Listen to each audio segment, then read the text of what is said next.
Hi, good morning friends. నేను మీ రాజేష్ని. అందరూ బాగుండాలి, అందులో మనం ఉండాలి. ఇది century vlogs and reviews channel యొక్క ముఖ్య ఉద్దేశం. ఈరోజు మనం లోవర్ ట్యాంక్ బండ్ దగ్గర శివాలయం దగ్గర ఉన్నాం.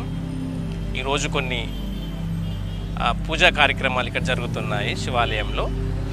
సో దాన్ని వీక్షించడానికి ఈరోజు మనం శివాలయం లోపలికి వెళ్దాం. ఈ శివాలయం ట్యాంక్ బండ్ దగ్గర ఎల్చిగూడ అనే ప్రాంతంలో ఉందండి. లోపలికి ప్రవేశించగానే మనకి వేద మంత్రాలతోటి చల్లటి ఆహ్లాదకరమైన వాతావరణాన్ని ఇక్కడ మనం చూడవచ్చు.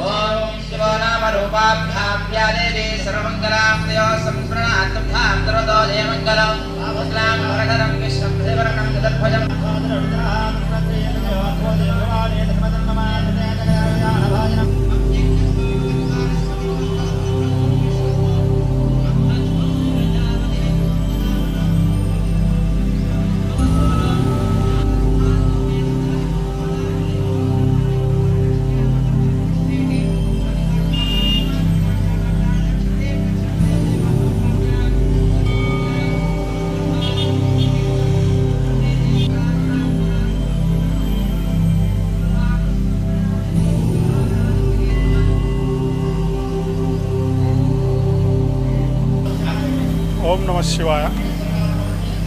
ఓం నమ శివాయ.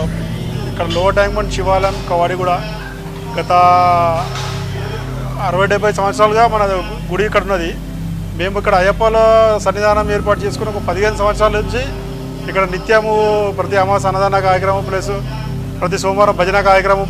మళ్ళా మండల దీక్ష కాలంలో కార్తీక మాసం వచ్చిందంటే మండల దీక్ష కాలంలో దగ్గర దగ్గర ఒక 80 రోజుల దాకా ఇక్కడ మన అయ్యప్ప స్వామి దీక్షలు, మళ్ళా శివరాత్రి రోజు శివుని దీక్షలు జరుగుతున్నాయి.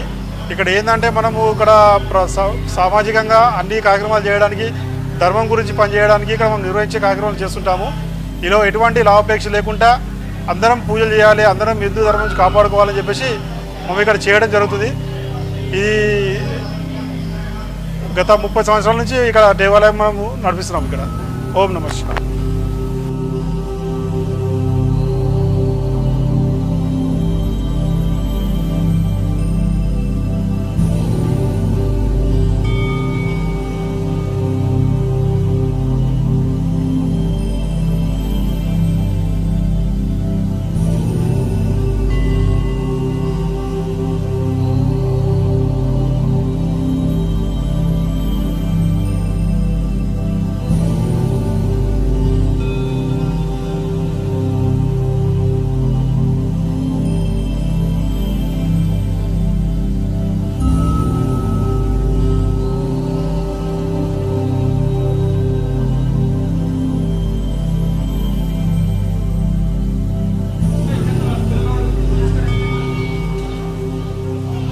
ఈ గుడికి ప్రత్యేక ఆకర్షణ ఏమిటి అని అంటే, ఇక్కడ రామసేతు నుంచి తీసుకొచ్చినటువంటి ఈ రాయిని మనం చూసినట్టయితే ఇది నీళ్ళపైన తేలియాడే రాయి అని ఇక్కడ చెప్తూ ఉంటారు. ఇది చేతోడు కదిలిస్తే కదులుతుందని ఇక్కడ అందరూ చెప్తున్నారు. ఒకసారి చూసిద్దామా మరి.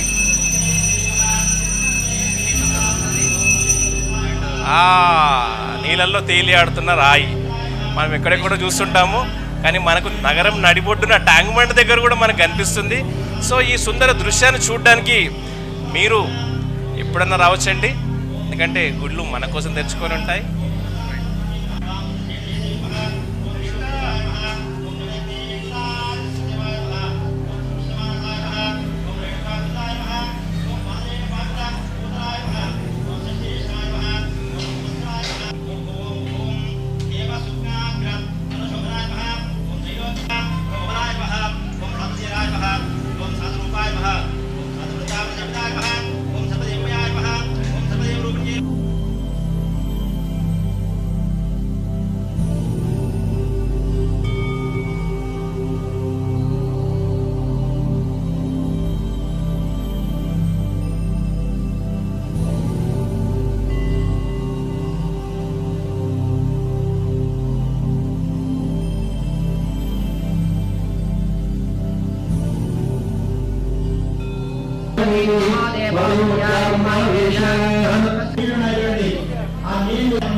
ఓం శ్రీ గురుభ్యో నమః. శ్రీమన్మహాగణాధిపతయే నమః. శ్రీ మహాసరస్వత్యై నమః. ఈ రోజున మన దేవాలయంలో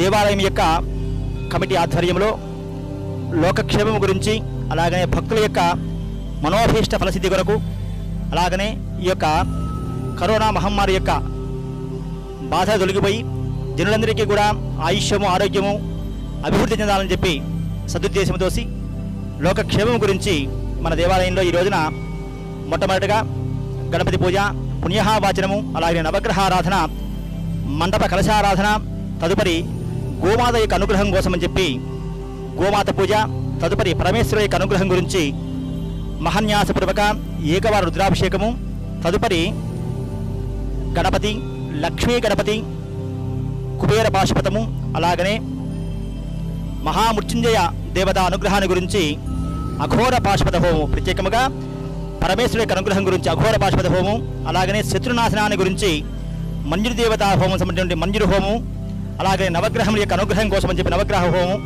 ఇత్యాది కార్యక్రమాన్ని కూడా మన దేవాలయంలో ఈ రోజున అధిక ఆశ్వీజ మాసం అనగా ఈ యొక్క అధిక మాసంలో గనక పూజ అలాగనే ఈ యొక్క నిష్టలు చేస్తే గనక అధికంగా ఫలితం వచ్చిన శాస్త్ర విహితం కాబట్టి దానములు ధర్మములు కనుక చేస్తే ఇంకా పుణ్యం వస్తుంది కాబట్టి ఈ సమయంలో గనక ఒక దేవాలయంలో గనక ఇటువంటి కార్యక్రమం చేస్తే గనక జనందరికీ కూడా మంచి కలుగుతున్న ఉద్దేశంతో ఈ యొక్క దేవాలయ కమిటీ వారు నిర్వహించారు. ఈ యొక్క కమిటీలో ఈ యొక్క కార్యక్రమాల్లో అనేక మంది వేద పండితులందరూ కూడా పాల్గొని ఈ యొక్క అఘోర పాశుపత హోమాన్ని ఈ రోజున యథాశక్తిగా నిర్వహిస్తున్నాము. కాబట్టి జనందరూ కూడా ఆ యొక్క కార్యక్రమంలో పాల్గొని భగవంతుడి యొక్క అనుగ్రహానికి అలాగే ఆ యొక్క సాంబ సదాశివుడి యొక్క అనుగ్రహానికి పాత్ర కావాలని చెప్పి తెలియజేస్తున్నాము. జై గోమాత. ఓం నమః శివాయ. స్వస్తి. ఓకే ఫ్రెండ్స్, చూసారు కదా ఈరోజు మీకు ఈ ప్రోగ్రామ్ నచ్చినట్టయితే ప్లీజ్ షేర్, సబ్స్క్రైబ్.